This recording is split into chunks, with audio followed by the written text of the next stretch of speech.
बाल गोविंद भक्त part 2 class 10। उनकी उंगलियां खंजड़ी पर लगातार चल रही थी। गाते गाते इतने मस्त हो जाते, इतने सुरूर में आते, उत्तेजित हो उठते कि मालूम होता अब खड़े हो जाएंगे। कमली तो बार बार सिर से नीचे सरक जाती। जाड़े में कंपा रहा था, किंतु तारे की छाँव में भी उनके मस्तक के श्रम बिंदु जब तब चमक ही पड़ते।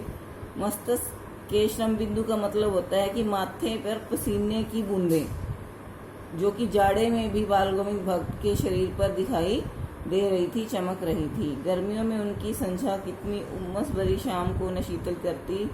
अपने घर के आंगन में आसन जमा बैठते।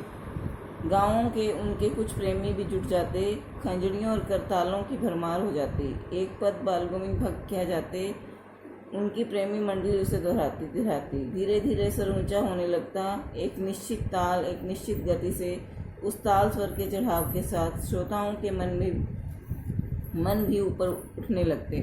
धीरे धीरे मन तन पर हावी हो जाता। होते होते एक क्षण ऐसा आता कि बीच में खंजड़ी लिए बाल गोविंद भक्त नाच रहे हैं और उनके साथ ही सबके तन और मन नृत्यशील हो उठे हैं। सारा आंगन नृत्य और संगीत से ओतप्रोत है। ओतप्रोत का मतलब होता है भरा हुआ।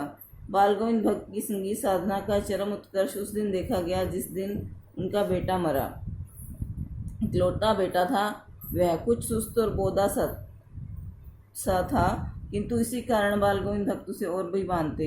उनकी समझ में ऐसे आदमियों पर ही ज़्यादा नज़र रखनी चाहिए या प्यार करना चाहिए, क्योंकि ये निगरानी और मोहब्बत के ज़्यादा हकदार होते हैं। बड़ी साथ से उनकी शादी कराई थी। पतोहू बड़ी ही सुभग और सुशील मिली थी। घर की पूरी प्रबंधका बनकर भक्त को बहुत कुछ दुनियादारी से निवृत्त कर दिया मतलब उनको अलग कर दिया दुनियादारी से।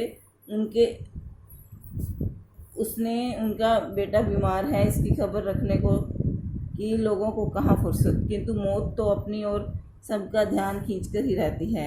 हमने सुना बाल गोविंद भक्त का बेटा मर गया। कौतूहलवश उनके घर गया, देखकर दंग रह गया। बेटे को आंगन में एक चटाई पर लिटाकर एक सफ़ेद कपड़े में ढांक रखा है।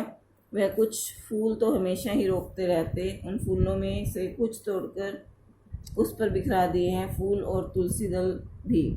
सिरहाने एक चिराग जला रखा है और उसके सामने ज़मीन पर ही आसन जमाए गीत गाए चले जा रहे हैं।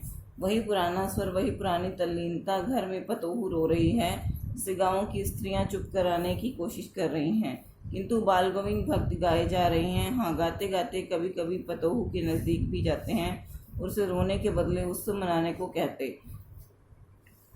आत्मा परमात्मा के पास चली गई, विरहिणी अपने प्रेमी से जा मिली। भला इससे बढ़कर आनंद की कौन बात। मैं कभी कभी सोचता, यह पागल तो नहीं हो गए, किंतु नहीं, वह तो कुछ कह रहे थे। उसमें उनका विश्वास बोल रहा था, वह चरम विश्वास जो हमेशा ही मृत्यु पर विजयी होता आया है। बेटे के क्रियाक्रम में तूल नहीं किया। पतोहू से ही आग दिलाई उनकी, किंतु ज्यों ही श्राद्ध की अवधि पूरी हो गई, पतोहू के घर पुतोहू के भाई को बुलाकर उसके साथ कर दिया, यह आदेश देते हुए कि इसकी दूसरी शादी कर देना। इधर पतोहू रो रो कर कहती, मैं चली जाऊंगी तो बुढ़ापे में कौन आपके लिए भोजन बनाएगा, बीमार पड़े तो कौन एक चुल्लू पानी भी देगा। मैं पैर पड़ती हूँ, मुझे अपने चरणों से अलग नहीं कीजिए। लेकिन भक्त का निर्णय अटल था। तू जा, नहीं तो मैं ही इस घर को छोड़कर चल दूंगा। यह थी उसकी आखिरी दलील, और इस दलील के आगे बेचारी की क्या चलती। बाल गोविंद भक्त की मौत उन्हीं के अनुरूप हुई। वह हर वर्ष गंगा स्नान करने जाते। स्नान पर उतनी आस्था नहीं रखते जितनी संत समागम और लोक दर्शन पर। पैदल ही जाते। करीब 30 कोस पर गंगा थी। साधु को सबल लेने का क्या हक, और गृहस्थ किसी से भिक्षा क्यों मांगे। अतः घर से खाकर चलते तो फिर घर पर ही लौट कर खाते। रास्ते भर खंजड़ी बजाते गाते, जहाँ प्यास लगती पानी पी लेते। 4-5 दिन आने जाने में लगते, किंतु इस लंबे उपवास में भी वही मस्ती, अब बुढ़ापा आ गया था किंतु टेक वही जवानी वाली। इस पर लौटे तो तबीयत कुछ सुस्त थी, खाने पीने के बाद भी तबीयत नहीं सुधरी, थोड़ा बुखार आने लगा, किंतु नियम व्रत तो छोड़ने वाले नहीं थे। मतलब अपना जो रूटीन था वो छोड़ने वाले नहीं थे वो। वहीं दोनों जून गीत, स्नान ध्यान, खेती बाड़ी करना दिन दिन सीजने लगे।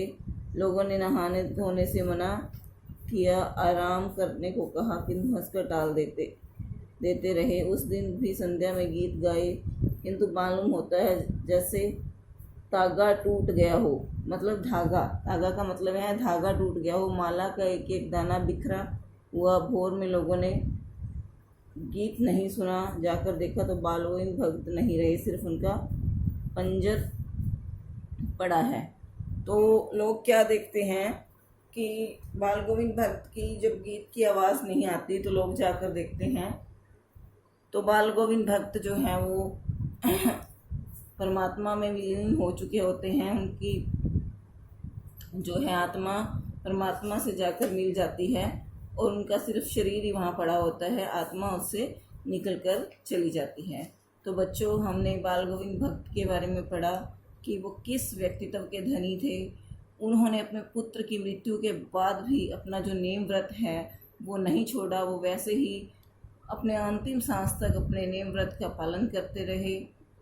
तो इस पाठ से हमें बहुत अच्छी शिक्षा मिलती है जिसको हमें ग्रहण करना है। आइए हम इसके शब्दार्थ अब करते हैं। मंझोला शब्द आया है जिसका अर्थ है ना बहुत बड़ा ना छोटा, मतलब उनके कद के बारे में है। कमली का मतलब होता है कंबल। पतोहू का मतलब होता है पुत्र की स्त्री या पुत्र वधू।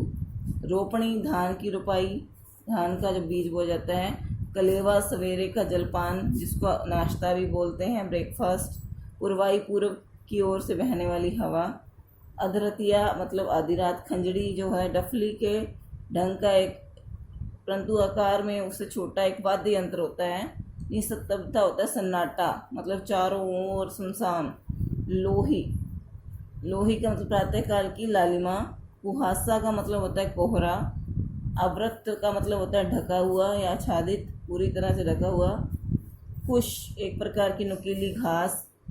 बोधा होता है कम बुद्धि वाला, ठीक है। सबल होता है सहारा। तो ये इसके शब्दार्थ हैं। आगे आने वाली कक्षा में हम इसके प्रश्न उत्तर करेंगे। आज की कक्षा में केवल इतना ही। धन्यवाद।